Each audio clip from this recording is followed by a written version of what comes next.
The recent hype and attention surrounding the Dune IP, due in large part to the release of Denis Villeneuve's film adaptation, has sparked widespread discussions about the underlying themes of Frank Herbert's iconic story. While every cinematic interpretation has proven to highlight and focus on different aspects of the story, the core message of Frank Herbert's Saga is clear to those who have read and studied his books. In this video, I'd like to discuss the central theme of Frank Herbert's Dune series and how it plays into and underlies many of the other messages found throughout his legendarium. In an interview with NBC, Frank Herbert was asked about the central message of Dune and the statement he aimed to convey through his saga. His response was that of a profound warning: "Don't trust leaders to always be right. I worked to create a leader in this book who would be really an attractive, charismatic person for all the good reasons, not for any bad reasons. Then, power comes to him. He makes decisions. Some of his decisions, made for millions of people, millions upon millions of people, don't work out too well." The attractive and charismatic leader that Herbert is referring to in this interview is, of course, none other than Paul Atreides. Paul's rise to power inspires an interstellar jihad resulting in the death of billions. The initial trilogy of Herbert's saga predominantly explores the lead-up to and aftermath of this monumental calamity.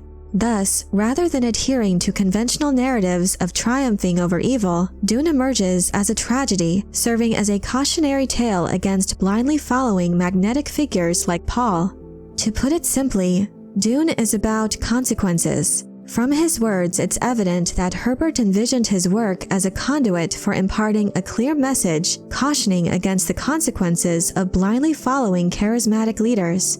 Thus, it is fair to say that the Dune saga largely revolves around this central theme. However, upon closer examination of Herbert's meticulous construction of his universe, a broader underpinning can be seen, one that serves as a warning against the far-reaching ramifications of several of mankind's more dangerous tendencies. One of Dune's auxiliary warnings explores the repercussions of religious manipulation. The Bene Gesserit's relentless pursuit of control over the masses through religious engineering resulted in the widespread implantation of myths and legends across the known universe. This calculated strategy was intended to ensure widespread acceptance of their fabricated messiah, a superbeing meticulously bred and conditioned to wield extraordinary powers of prescience and a comprehensive array of formidable Bene Gesserit abilities. However, this endeavor backfired catastrophically, culminating in the unleashing of a terrible destructive force upon the universe beyond anyone's control. The Fremen's Jihad eclipsed any prior threat that any member of the Imperium had ever seen in its history. Another of the author's critical warnings, stemming from Paul's rise to power, pertains to the dangers of a society that becomes overly dependent on a singular commodity.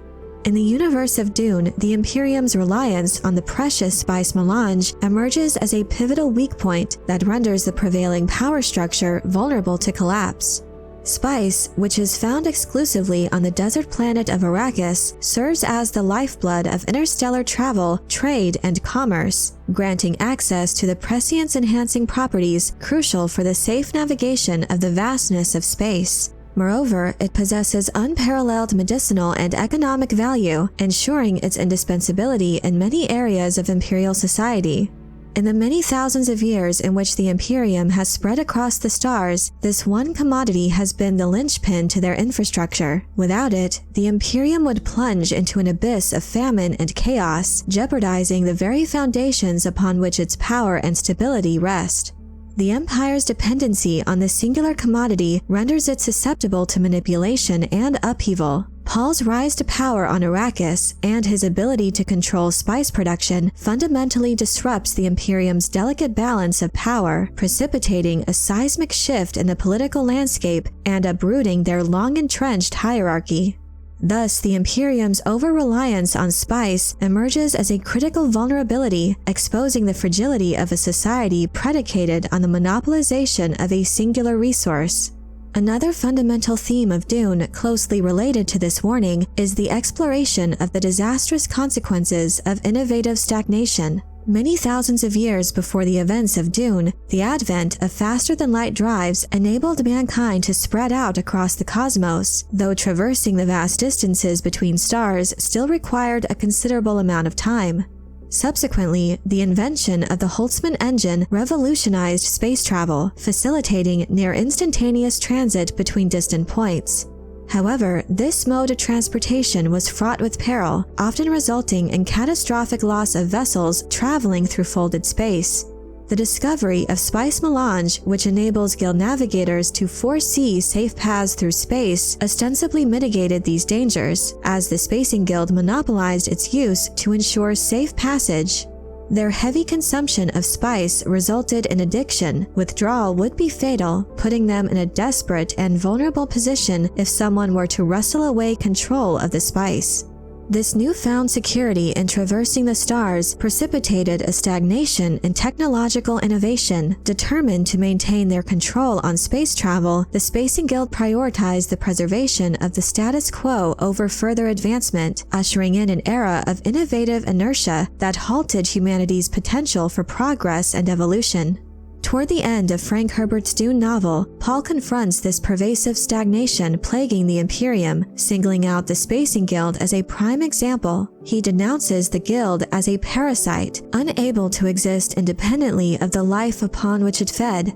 Rather than embracing a path of innovation and continual self-improvement, the Guild opted for a passive existence, merely surviving from one moment to the next, perpetually seeking out new hosts as the old ones perished. This was characterized as the fatal decision, epitomizing humanity's tendency to consistently opt for the path of least resistance and safety. Yet, as Paul astutely observes, this choice inevitably leads to a downward spiral of stagnation.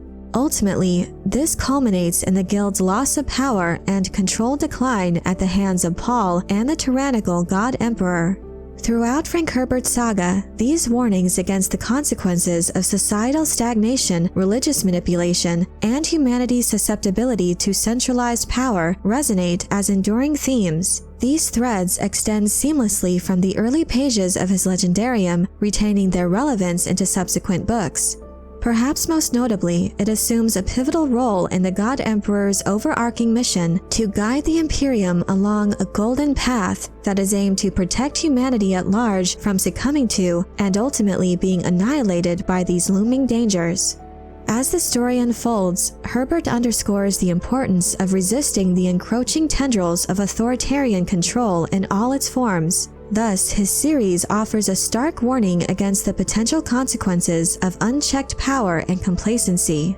Remarkably, even as the decades passed and as Herbert's writings are revisited, the relevance and urgency of these warnings endure, if not intensify. This stands as a testament to Herbert's unparalleled skill and visionary intellect as he crafted a timeless piece of science fiction whose warnings will undoubtedly resonate long into mankind's future. But I'm curious to know what you think of the themes of Frank Herbert's Dune saga. Are there any warnings or messages that you feel are most pertinent to society today? Let me know your thoughts in the comment section below. I hope you enjoyed this video. Leave a like if you did, and be sure to subscribe for more Dune and other sci-fi and fantasy news and lore. And if you're looking for other ways to show your appreciation, you can check out my Patreon page, where members get access to exclusive content and perks. Thank you all so much for your support, and as always, have a very nerdy day.